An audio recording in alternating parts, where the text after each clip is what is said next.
নৈহাটির বড় মায়ের মন্দিরে আজ সকালে এমন একটি ঘটনা ঘটে যা শুনে নৈহাটির সমস্ত মানুষ এখনো অবাক।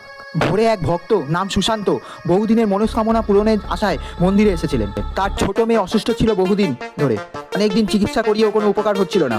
মন্দিরে ঢোকার আগেই তিনি মন থেকে প্রার্থনা করলেন, মা, যদি সত্যিই তুমি আমার প্রার্থনা শোনো তবে আমার মেয়েকে জীবিত করে দাও। দ্বীপ জেলে বড় মার প্রতিমার সামনে প্রণাম করার সঙ্গে সঙ্গেই মন্দির জুড়ে এক মৃদু ঝোড়ো হাওয়া বয়ে যায়। আচমকাই ঘন্টা বেজে ওঠে, অথচ কেউ ছোঁয়নি।